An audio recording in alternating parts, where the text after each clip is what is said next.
Welcome, everybody. Welcome to those who are joining us for the first time and to those who have been with us for several webinars, and especially those who have joined us for all 6 webinars. And so just a reminder, if they are physicians on joining us, that this webinar series is accredited with the College of Family Physicians for up to 6 main pro credits if you want to claim them in the end.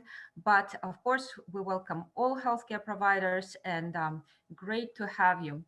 My name is Lana, and I am RRT, CRE, and the curriculum developer for the provider education program. I'm also happy to be your moderator for this series. And just want to use this opportunity also to thank Gloria, who is behind the scene. You cannot see her, but certainly without her, this series would not go nearly as smoothly as they have so far. So thank you, Gloria, so much. With that, I'd like to also let you know that Gloria has posted our next talk, which is going to be next week on Tuesday, and it's going to be the COPD Update 2020 from primary care perspective. So if you would like to check it out, it's in the chat box. This series, the Pediatric Asthma webinar series, so today's our last webinar, and this series was created specifically to address gaps in knowledge and training regarding diagnosis, risk factors, and appropriate management of asthma in children and youth. And certainly we hope that we have accomplished that. And today we're addressing one of those gaps. Today we're addressing the gap of managing children with severe chronic asthma. Just like similar format, our presentation is going to be about 45 minutes. So please do enter your questions into Q&A box, and in the end, our speaker will be able to answer them. And now it is my great pleasure to present our speaker for this last talk. We have today, very happy to have Dr. Theo Moraes with us. So Dr. Moraes graduated from medical school in Toronto, and then he completed his pediatric residency in Kingston in pediatric respirology fellowship at Sick Kids before pursuing his PhD and the postdoctoral fellowship at the University of Toronto. He's currently a scientist at the Sick Kids Research Institute. He's also an associate professor at the University of Toronto and has been a full-time pediatric respirology at Sick Kids since 2008. He has a research and clinical interest in pediatric asthma, and he is one of the respirologists who is working in the severe asthma clinic and Sick Kids. So happy to have you, Dr. Moraes. And please go ahead. Thank you so much, Lana. Can you hear me okay? And can you see the slides? Yep. I think, yep, perfect. Okay, great. And I'd just like to thank Gloria as well, and also Lana and the Lung Health Foundation for the invitation to speak. And as Lana had mentioned, today I'm going to be talking to you about managing a child with severe asthma. And these are the disclosure slides. There's nothing relevant. I did have consulting fees with Covis Pharma, which just happened last week, actually. But other than that, no relevant disclosures. So I'm hoping that by the end of this session, these are the learning objectives that we will have achieved. One is understanding the definition of what pediatric severe asthma means, recognizing some of the common comorbidities to consider in the setting of a child who presents with what looks like severe asthma, and then also to gain a bit of an overview to the approach, how we manage asthma. So first off, what is severe asthma in the setting of pediatrics? And I think there's probably some variability in what practitioners think of as severe asthma, in part because the word severe is a bit subjective. And so you may see different interpretations of what constitutes a severe presentation. However, in 2014, the ERS, the European Respiratory Society, and the American Thoracic Society, the ATS, joined forces and published a document to define severe asthma in adults and school-age children. And it's consistent with a recent Canadian statement published in 2017.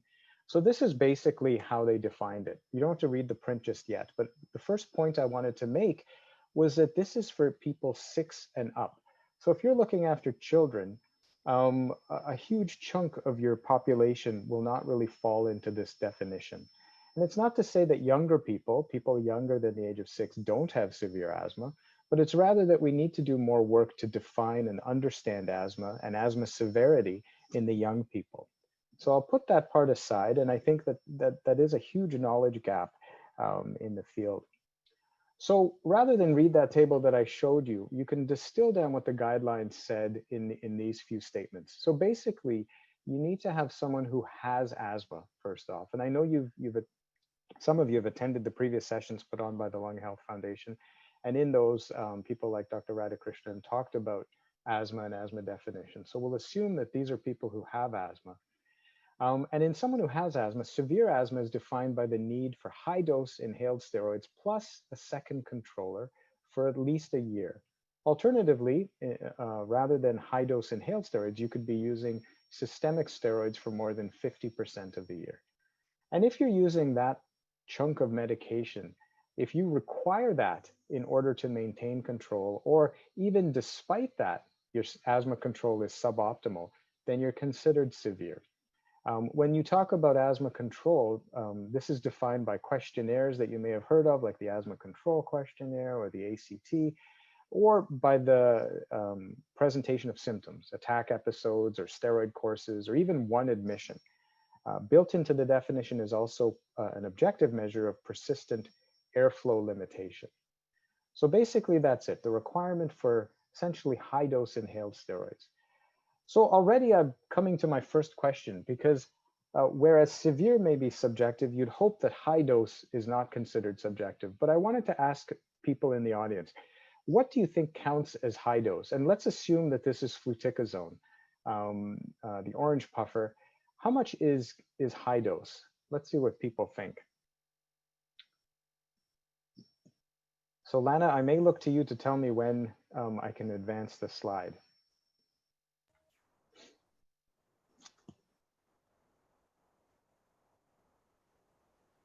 So hopefully people are clicking away and they're clicking yeah, away.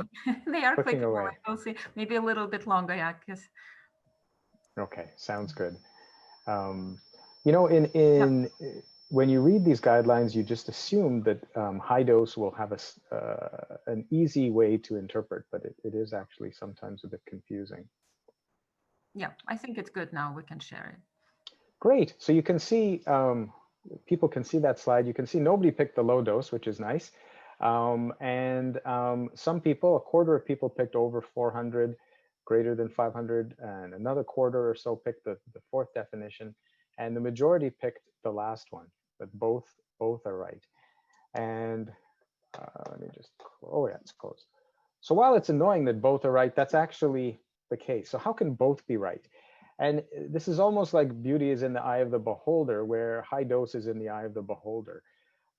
So when you look at this, what counts as high dose, it depends who is actually looking. So there's various guideline statements published by pretty well-respected bodies like the ATS or GINA or other national organizations.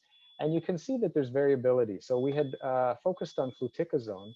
And here's where you can see that the fluticasone dose for people who are 6 to 11, high dose is considered either greater than 400 or greater than or equal to 500, depending on who you talk to. And again, here, depending on who you talk to, either 1,000 or 500 would be considered high dose. You know, in an ideal situation, myself being a scientist, I'd love it if it was objective, if it was based maybe not even on age, but on some sense of maybe body weight or size of the child, or maybe informed by the risk of adverse events.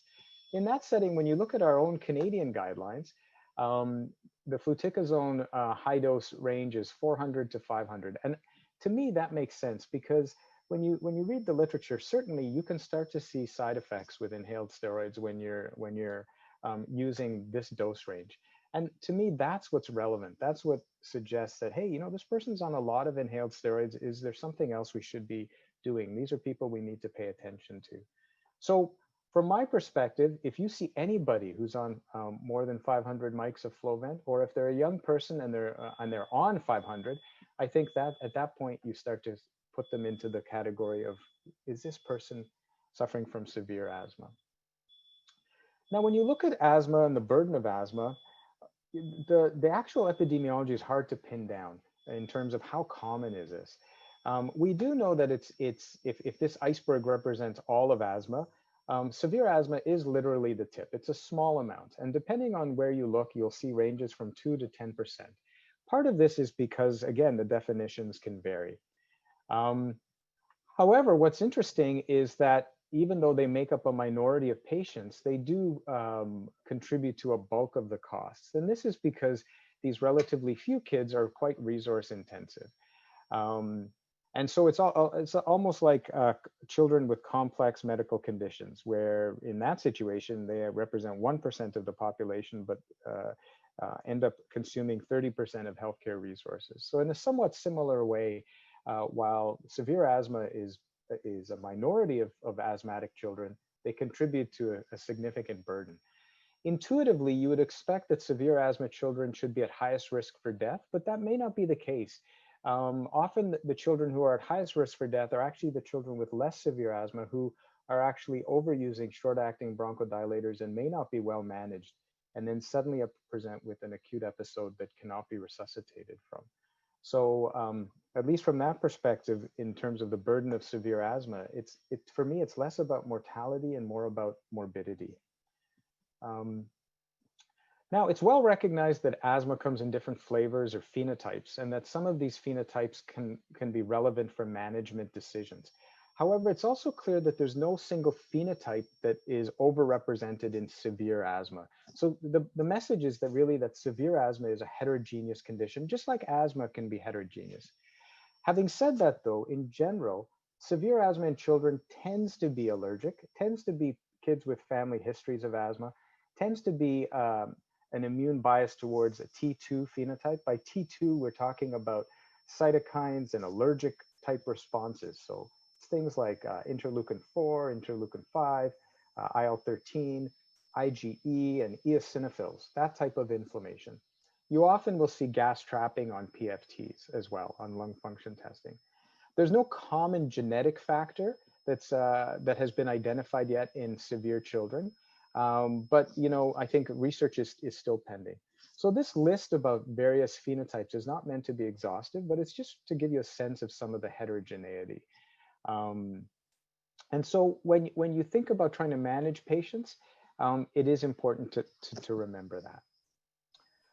So Dr. Moraes, so yeah. sorry to interrupt. We just have, I think the headphones are making a little bit of a noise. So Okay. I'm wondering if it would make sense for you to take them off just for the presentation, and then for the questions, maybe putting them back on, because they are, let's see if we can hear you. Can you hear me, Lana? Yes, we can hear you. Yeah? We can hear you. Yeah, okay. Great. Yeah, that's good. Okay, I'm just gonna look at your face because for some reason my computer won't let me hear you. So I see the thumbs up. Okay, great. So, so basically, when you see someone who is symptomatic on high dose steroids or seems to require high dose steroids to be asymptomatic, how should we approach their medical management? So the first thing you need to do is confirm the diagnosis. So again, I don't want to go over this in detail, but I do want to emphasize that this is very critical, because when you think about the asthma treatment pyramid, you don't want to run up that pyramid of medication without knowing that you're treating asthma.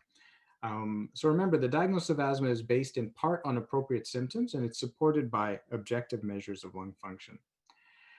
Implicit in confirming the asthma diagnosis, it's important to consider other diagnoses that can present with respiratory symptoms, but may not really respond to optimally to asthma therapy. So in a way, when I put up this list, I don't mean to scare anybody. This is what goes through my mind when I see a child who's on a lot of inhaled steroids. I'm thinking, could there be another diagnosis? Are there any red flags that would suggest cystic fibrosis or an immunodeficiency or a swallowing disorder, or even an interstitial lung disease?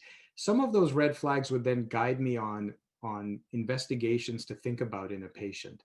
I'm not going to spend a lot of time here because this could be a whole talk in and of itself. But suffices to say, you want to make sure that you're dealing with asthma. Once you're confirmed that, hey, we have somebody who has asthma, then I think the next thing to think about is to think about comorbidities that are quite common in the setting of an individual with asthma, but can certainly influence the expression of asthma symptoms. So in a child with asthma, disease expression is commonly modified by other diagnoses, and they're important to recognize. So allergic rhinitis can contribute to symptoms such as a cough. Also, there's some suggestion that there's a whole unified airway hypothesis that suggests that upper airway inflammation can predispose to lower airways disease. And so managing that may actually improve symptoms. I have put allergies as a separate thing because even though expression of allergies is often in the form of rhinitis, but over 85% of severe asthma kids will be sensitized to some aeroallergen. So it's very common to see that. Avoidance is key, and there is a suggestion that anti-inflammatory therapy may help. Allergen immunotherapy may be useful, but really you can only do this when you have achieved asthma control, and so that can be an issue. I've seen a number of patients who have comorbid vocal cord issues. And these can sometimes be tough to separate from a person who's having a significant asthma attack. But generally, there's a phenotype of pediatric patient who has vocal cord dysfunction or paradoxical vocal fold movement. You often see someone who's packaged with anxiety, a teen or a preteen. They often tend to be female. They tend to have a type A kind of personality. And of keynote is that they will present with stridor. And this distress will often not respond to Ventolin. Obesity is very common in North America and Canada and the US. Up to 20% of children may have obesity. And interestingly, there is an association between asthma and obesity. It's bidirectional in the sense that obesity can influence the expression of asthma, but asthma can certainly contribute to somebody becoming obese. There's mechanical issues, there's inflammatory issues, there may be common genetic or epigenetic changes, there's ramifications for activity levels, and there may even be a common microbiome that contributes to both. Again, obesity is a large topic, and it is certainly something that needs to be considered when you're seeing a patient. I feel a bit distressed by it though, because obesity is so tough to manage. I'll talk a little bit about smoke and vape exposure in another slide. And again, obstructive sleep apnea is also associated with asthma management, asthma control. And there are data to suggest in younger people, removing tonsils and adenoids can actually improve symptoms and even improve or reduce the dose of steroid required. So all of these things are fairly commonly seen in a child with asthma. In younger people, now again, this is difficult. So this is now infants who present and are on a significant amount of steroid. If you see someone who you're pretty convinced has asthma as a young person, and you're giving them a high dose inhaled steroid plus or minus a combination, and they're not responding, then you should think about some of these other factors. There's a nice manuscript published in 2016 in the Blue Journal, that's the American Journal of Respiratory and Critical Care Medicine, where they talk about the diagnostic evaluation of infants with recurrent or persistent wheezing. And so in those children, you should consider airway anomalies, whether it's malacia or unknown webs. Some of these children can have bacterial infection that can present in a very asthma-like way. Swallowing dysfunction and reflux as well are also important to look for. And this may necessitate a bronchoscopy, pH probes, swallowing studies, and so often will happen in a specialized setting. So I want to mention a few conditions that can coexist with asthma and influence disease expression. So the first is eosinophilic esophagitis. So this implies that you have eosinophilic inflammation in the esophagus and the upper GI tract. It's not common, but you can see it reported in 1 in 1,000 to 1 in 10,000 in the general population. Children will often present with appetite issues, abdominal pain, or even vomiting. It mimics a lot of reflux-like symptoms. But one of the key symptoms to ask for is difficulty swallowing, things getting stuck. If you see a severe asthma patient who complains that things are getting stuck, then you should consider referring them to a gastroenterologist for further evaluation. The diagnosis is made by endoscopy, and you do biopsies to look for eosinophilic inflammation. And you treat this condition by modifying the diet and steroids as well, and sometimes leukotriene receptor antagonists. My anecdotal experience with this is that by treating EOE, you actually improve asthma control. And in fact, you can often reduce the amount of inhaled steroids that somebody needs because my sense is that you're being sensitized, and there's eosinophils just all over the place.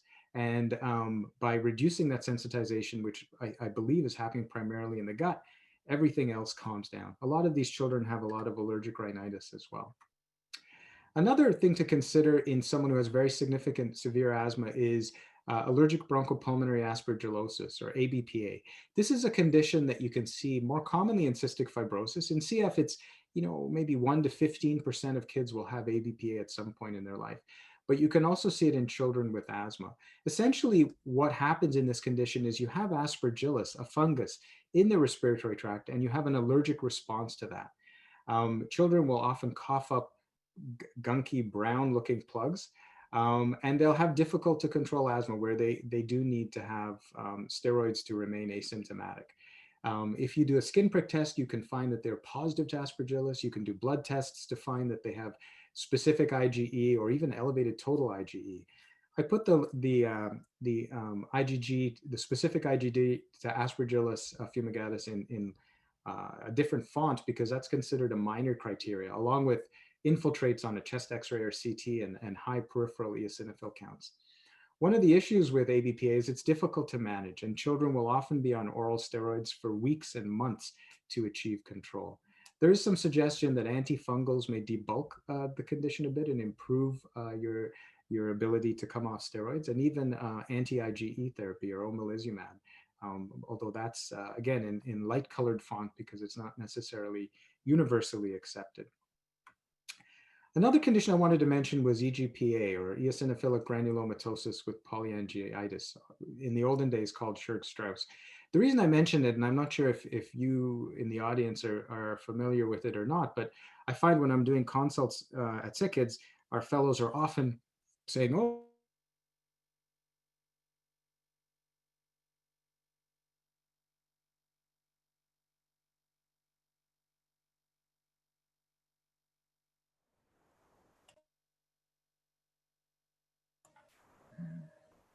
so I had a comorbidity that I'm very passionate about. Pediatrics, we often assume that if a parent is smoking, it's the parent to deal with it. But the reality is that as pediatricians, as people who look after kids, it is our responsibility, and we have a unique opportunity often to address caregiver smoking. And it's important to recognize that caregiver smoking is very prevalent. In my clinics, it's anywhere from 25 to 50% of parents or caregivers will smoke. Caregivers are very willing to discuss cessation, and caregivers know that their smoking can impact child health. So I think it's important we address it. So everybody out there, we should learn how to manage nicotine addiction. And if you don't know how, we should figure out who to refer parents to, because it doesn't make sense to give kids toxic medications without addressing smoking. The other thing I want to mention is that in my experience, medical complexity is often tied to social complexity. And the reason that's relevant is that this can impact asthma expression and management. So you often see families who have financial issues where they can't afford therapies, or they may not be able to make it to appointments. Their home may be fraught with different exposures, whether it's allergens like cockroaches, dust, or mouse. And there may be trust issues where people from various groups may have a hard time really buying into the management plan. And all of this makes it difficult for children to end up achieving adequate control. So, you know what, I'm basically halfway done the talk, and we haven't even talked about medication yet. And, I want to impress that really medication is only part of the picture when you're thinking about severe asthma. Lena, can you hear me? I can hear you. And you can see the slide? I can hear you. It's just it's freezing, but right now it's okay.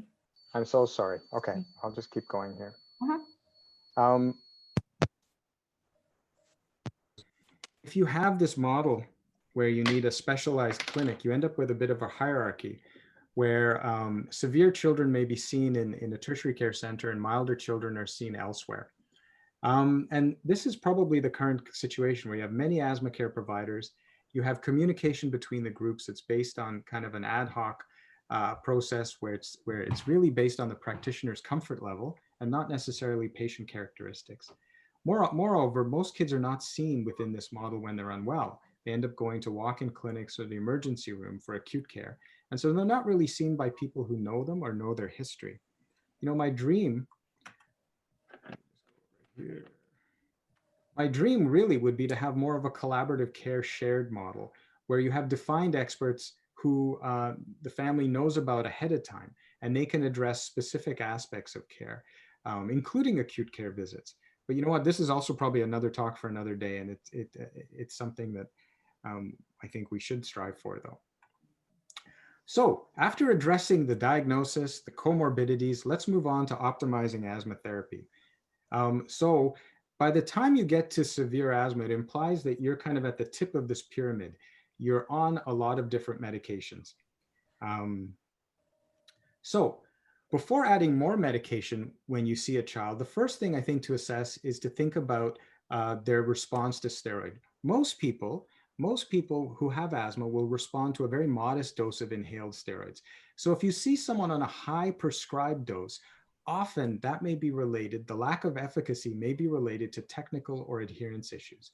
So I think it's very, very important to look at how they're delivering their inhaled steroid, whether they're using an appropriate aero chamber, whether they're using the appropriate technique, and more often, are they actually even taking their medicine? You know, even though we talk about better and more improved inhaled steroids, the reality is only about 30% of people take their medicine. So we probably need a better way to give people asthma control. Anyway, you address adherence, delivery, all those issues. And then after that, you can give them steroid and define whether they're somebody who is steroid insensitive, which means that they just need more and more steroid, whether they're steroid dependent, which means that you cannot really wean the steroid, or if they're truly steroid resistant, which means that they're not responding to steroid at all. I think the term resistance is probably a relative term because most people who have asthma will respond if you give them enough steroid. It's just that by the time they respond, they're on quite toxic doses. When you think about who's going to respond to steroid or who will benefit from more steroid, generally it's people who have eosinophils in their sputum. Surrogates for that can be exhaled nitric oxide levels or serum eosinophils. People who tend not to respond to steroids as much, and this is really more in adults, it's people who are smokers, people who have obesity, people who may have non-eosinophilic asthma, and people with low vitamin D. Although, you know, the low vitamin D, I'll put it in brackets. Much of the medical management, though, of severe asthma is trying to avoid or minimize steroid. And it's really because the price of managing symptoms becomes unacceptable. And if you've done any reading about steroids, you know that while it can improve asthma, steroids do so many other things that are not really desirable. And in children, some of the key things we worry about are adrenal suppression, bone demineralization, blood sugar issues, growth velocity issues, and a host of other problems that you can see with steroids. So this comes to my second question. Hopefully the internet will hold out for this. So I wanted to just get a sense, what do you think, which medications should not be routinely used in pediatric severe asthma? So what do you think is not really a routine medicine that we should be using in kids for asthma? And hopefully you all didn't log off while I was having my internet difficulties. No, we still have lots of people. Still everybody's there. Okay, so yeah, I think that's it. Oh, interesting. So, and it's interesting. So most people are picking theophylline that should not be routinely used. And it's interesting because I think part of that answer is probably based on people's experience in terms of what are they comfortable with. Theophylline is certainly a drug that has a lot of literature behind it. But more recently certainly in my experience, it's not something that's used a lot. So let's move on to the actual answer, because the actual answer is macrolides, believe it or not. So in 2020, the ERS and the ATS had a severe asthma task force, and they made a strong recommendation about many of these agents in terms of, hey, which medicines could be used in kids and which ones should not be. So I think everybody's very comfortable that LABAs, long-acting beta agonists, makes sense. And these are medications that you don't use on their own. They're packaged with an inhaled steroid. And when they're packaged with an inhaled steroid, everybody's very comfortable that they do make a difference. You can see children achieve symptomatic control. Most of this is through prevention of bronchoconstriction, but there may be some evidence that there's an anti-inflammatory effect. Leukotriene receptor antagonists, again, have a very favorable toxicity to efficacy ratio. So you can see benefit without seeing a lot of risk. Now, there is the caveat that leukotriene receptor antagonists can cause significant anxiety in a small percentage of patients, but generally they're well tolerated. Atrovent is more for symptomatic control, so that's ipratropium bromide. And again, LAMAs are very common as well. So this is really in the form of tiotropium. Tiotropium is something that you can add on to somebody who's already on ICS with a LABA. Children who have still have a bronchodilator response, children who have a low resting heart rate, these are people that may respond to tiotropium, and certainly is something that I feel very comfortable giving to people. And surprisingly, theophylline. So there is evidence that theophylline can reduce both inhaled corticosteroid doses, can help with bronchodilation, and may even modulate immune responses, perhaps more so even in neutrophilic asthma. So I don't have a ton of experience with theophylline, and it is part from basically where I grew up in my training at Sick Kids, where when we were trained, we didn't use a lot of theophylline. But there is a lot of literature supporting its use in a safe way.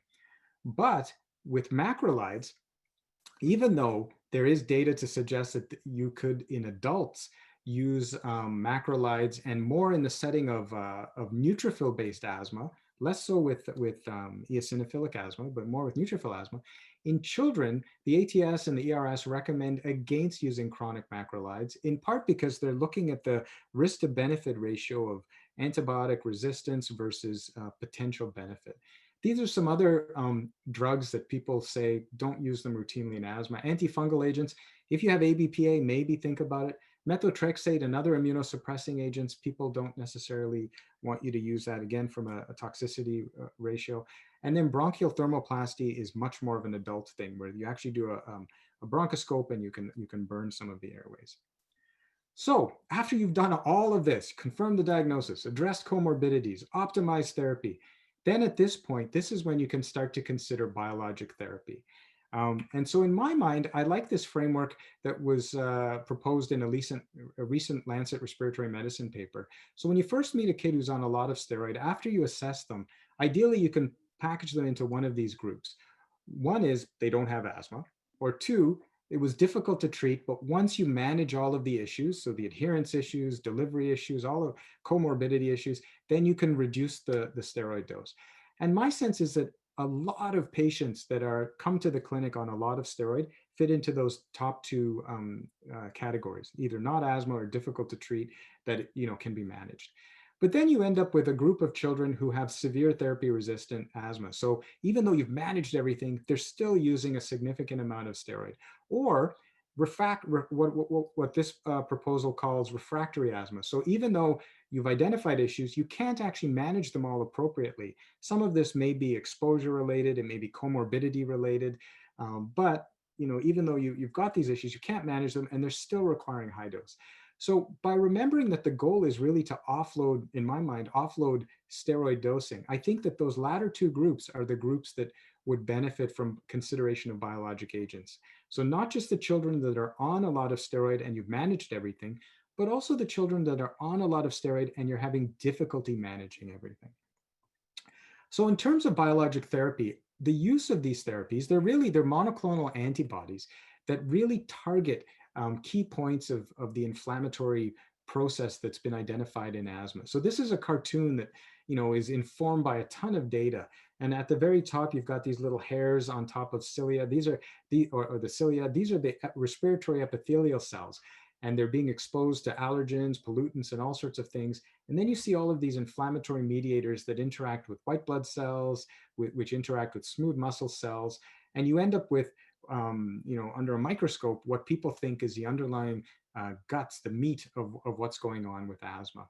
Now, much of this work implicates a maladaptive type 2 immune response. So by that, I mean exaggerated amounts of IL-4, IL-5, and IL-13, along with eosinophils and immunoglobulin E, or IgE, all playing a prominent role.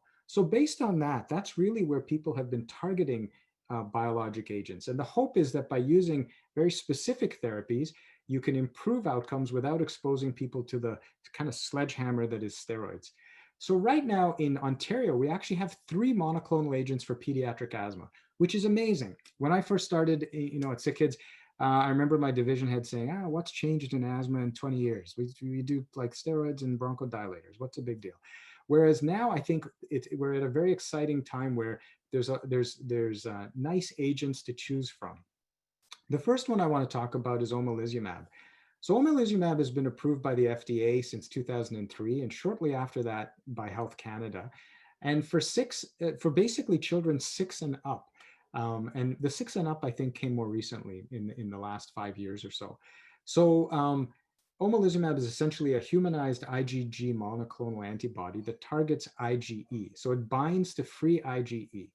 And by doing so, it reduces asthma attack frequency. It's been shown to reduce exhaled nitric oxide, improves quality of life, and most importantly, it can reduce the amount of steroid that people are on.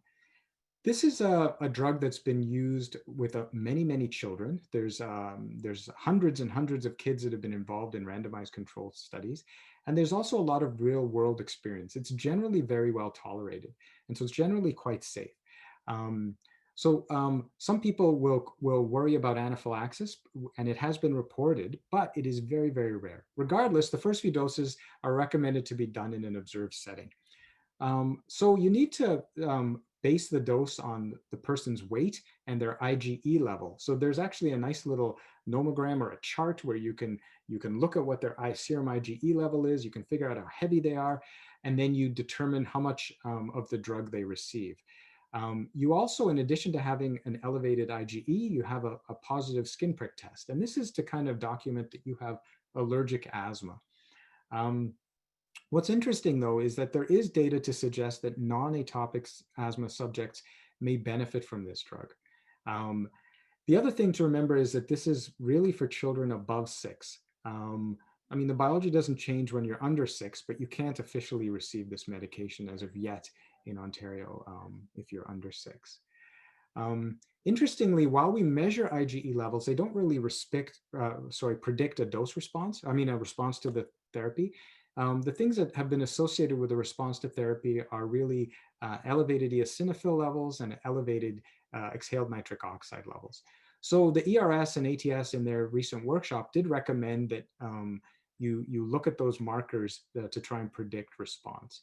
Interestingly, there's some data to suggest a higher BMI may also favor a response, but that's not a criteria to be considered.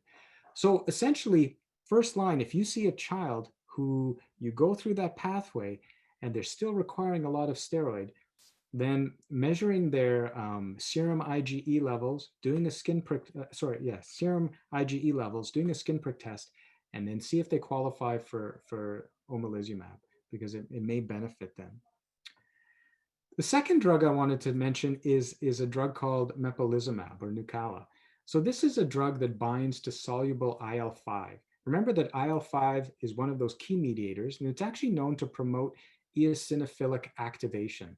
And eosinophils are a really important part of T2 inflammation in the setting of asthma. To qualify for this drug, you need to document a severe phenotype demonstrated by drug requirements, so inhaled steroids, and also you need to have elevated eosinophils. So either more than 150 or more than 300, depending on what your symptoms have been in the last little while. These criteria are supported by the recent ERS and ATS task force recommendations, where they say that people who are steroid dependent, people who have elevated eosinophils, are certainly people to consider for mepolizumab. One of the issues to remember, though, is that this recommendation is really limited, at least from the ATS perspective, to adults and not to children. And so while in Ontario, MePO is available for those 6 and up, we really need more data to know whether we can extend the recommendations. There are new studies, new studies are happening, but for now, I don't think we have a ton of data in young people. And in fact, if you look at the product monograph, you can see here that out of all the thousands of people that have been studied, only a handful of children have actually received this drug in a clinical trial setting. So you're looking at 28 people who are 12 and up, and 36 people who are 6 and up who have been treated. Now, more and more children will be treated as time goes on, but really we need more data to understand what is the response, what is the indication in kids. The drug, though, is generally very safe, and adult data suggests that you don't see tremendous numbers of side effects. There is a recent paper that suggests a subgroup of eosinophilic asthma that have more of an autoimmune phenotype may actually get paradoxically a little worse with MePO. And these are people that may have immune complex mediated damage, but this is you're looking at the rare of the rare. The other nice thing about mepolizumab is that serum eosinophils are an easy biomarker, even in children. And it's been shown in older people to reduce asthma attacks, to improve asthma control, and importantly, reduce the amount of steroid that people need. Also, for that rare group of children that have EGPA or Sjögren-Strauss, there is some data to suggest that this drug may help in that condition. So again, this is a monoclonal antibody that's available for children that are 6 and up. The other downside that I did not mention is that currently in Ontario, this is not covered by any provincial funding mechanism. So whereas omalizumab, there is a funding mechanism where the bulk of the payments can be paid for, with MePO, you need to have private insurance or you need to be wealthy to be able to pay for it. And by wealthy, I mean the doses average, if you're getting the drug, its average is about $3,000 or so per dose. So very recently, dupilumab has been approved for atopic asthma or for asthma. So this was a drug that's been available as a monoclonal antibody. It targets the receptor for IL-4. Now, interleukin-4 is an important part of atopic asthma. What's interesting is that this receptor is also in part how IL-13 works. So what's great is you're actually targeting the effect of 2 cytokines for the price of 1, essentially. This drug was available since 2017 for significant atopic dermatitis, and in children 12 and up since 2019 for atopic dermatitis, and now recently has been approved for those 12 and up for asthma. It has been shown again in adults to reduce asthma attacks and to reduce oral steroid dosing. There is a suggestion that people who have elevated serum eosinophils or an elevated exhaled nitric oxide are the ones who would benefit from this drug.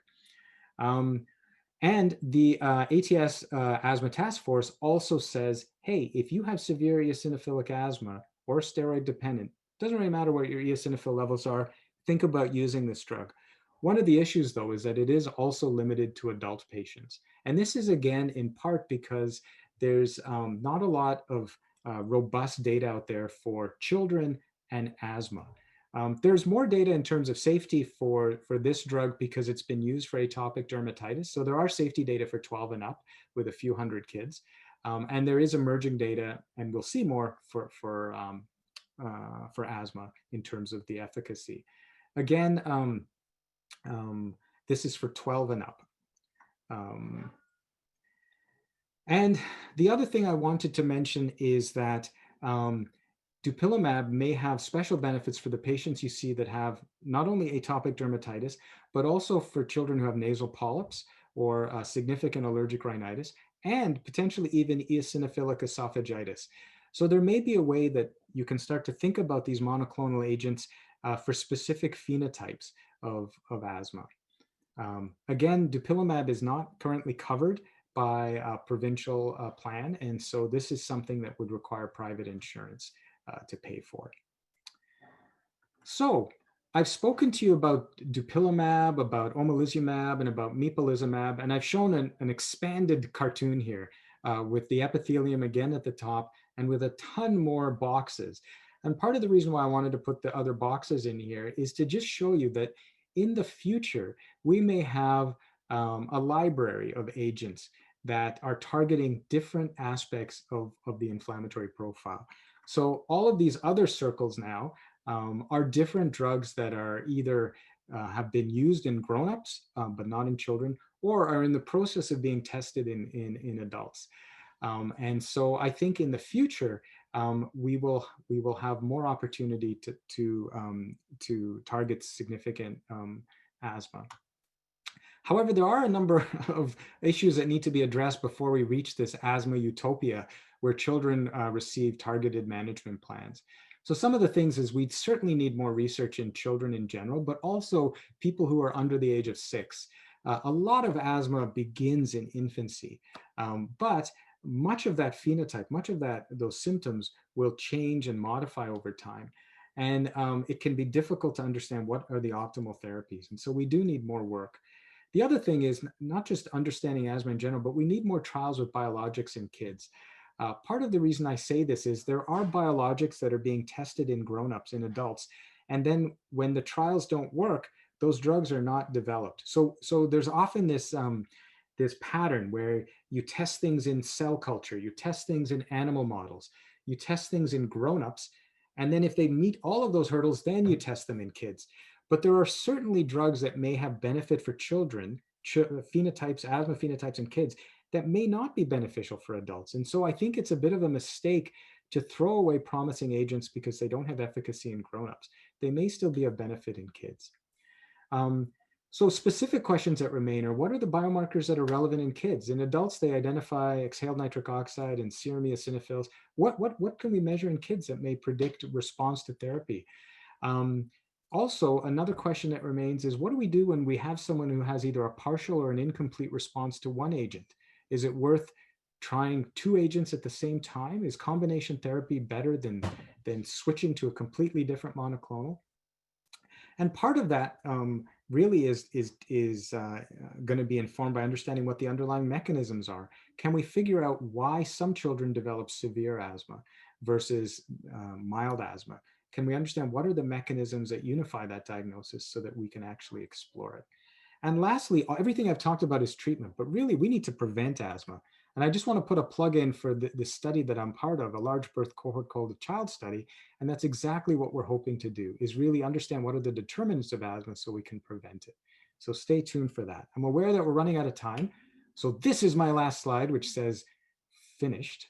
And then I will leave you with this because the provider education program is amazing, and you can take part in all of these resources here. So I'm going to put on my dopey headphones that make noise, but then I'll be able to hear you. Great. Thank you so much, Dr. Moraes. This was great. Despite the technology challenges, we did it.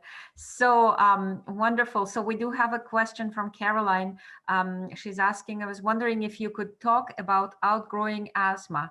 I was under the impression that asthma always present, but not as irritable at various times. And so maybe if I can also add another layer to that, also if you can comment on potentially outgrowing severe asthma, if you know. Yeah. So outgrowing asthma is very common, and you'll often hear people say, I used to have asthma, but I outgrew it. And when you look at children, infants, people 3 and under, some studies report that 40% of these people will have wheezing with a virus, but you don't see 40% of people having asthma when they're older. So clearly things are changing. What that means to me is not necessarily that you outgrow your asthma. It's just that lump of asthma in infancy and young age represent different phenotypes. So when we look at someone, we basically say, oh, you're coughing, you're wheezing, you have these triggers, you have asthma. It's a clinical diagnosis, but there's heterogeneity in that.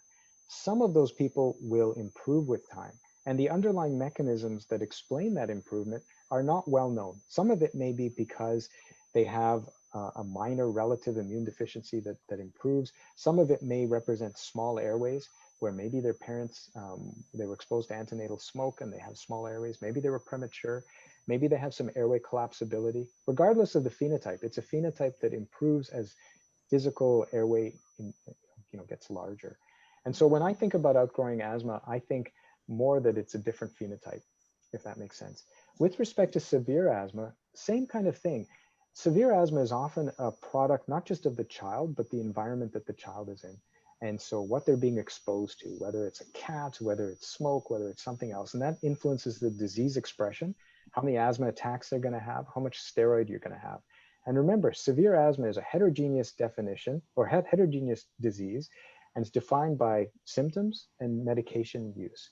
And medication use and symptoms are based on what's going on with the child. So when that changes, either because of better management or change in environment, you can certainly change the phenotype so that you no longer are severe. And certainly that's what we hope for. Great, great. Thank you so much. Another quick question. I know we've kind of talked about that a little bit in the beginning, and you mentioned that it might be tricky because there's lots of opinion about that. But I was wondering if you could comment on, you know, the COVID-19 and how would that affect children with severe asthma? What is your take on that? Yeah, so it's hard to do a talk now without mentioning the C word. And so COVID is obviously impacting everybody, and everybody's worried about it, regardless of whether you have asthma or not. Now, I want to just preface my statements with a couple of caveats. First is that we are learning new things about COVID every few weeks. If you go to sleep and wake up 2 weeks later, it seems like there's new information. And it's in part because the virus is almost only a year old. And so we're learning new things as things go along. The second thing is the vast majority of children are doing amazing with COVID. By doing amazing, I mean, we are seeing that very few children are getting very sick, and the children who do get sick, the vast majority are improving very quickly. So generally children are doing well. The people who have been identified as high risk tend to be obese people with immunodeficiency, people with heart conditions, or people with diabetes. Surprisingly, asthma hasn't come up as a risk factor for severe COVID. Now, what I've been telling people, and again, I don't want to confuse people by giving different information from other bodies, but what I have been telling people is I treat the virus that causes COVID the same way I would treat any virus, in that any virus can trigger someone to have an asthma attack, because asthma is essentially your lungs overreacting to things. And most people with asthma will overreact to a virus and have a hard time breathing. And so in the same way, if you have uncontrolled or poorly controlled asthma and you see a respiratory virus that you may end up with an asthma attack, you may have an asthma attack in response to being exposed to COVID. And so the message, I think, for people who have asthma is not that you're going to get bad COVID or you should freak out because you're going to get bad COVID. The message is treat COVID the way you would any respiratory virus and optimize your asthma control so that you minimize the chances of an asthma attack. And within that framework, follow your local public health guidelines for, social distancing, wearing a mask, and all the other sanitization things. Great, great. Thank you so much. So with that, I'd like to thank you very much, Dr. Moraes. What a wonderful talk. And certainly thank you for highlighting the exciting times indeed for severe asthma, with so many various medications available that we've never had before. So certainly wonderful. Enjoyed it very much. From me, from our audience, also wanted to thank our audience for your patience. Our apologies for a little bit of the internet issues. There's nothing we can do here. Even Gloria can't do anything about the internet. But we are definitely Gloria is going to be sending everyone the evaluation, and with that as well, the link to the archived session for all our presentations. So, and join us next Tuesday for the COPD talk for primary care providers by a primary care provider. We're going to have a wonderful family physician present for us on Tuesday at 12 o'clock. And with that, I want to thank you everyone again for joining us for the pediatric webinar series. I hope you enjoyed it and have a wonderful afternoon.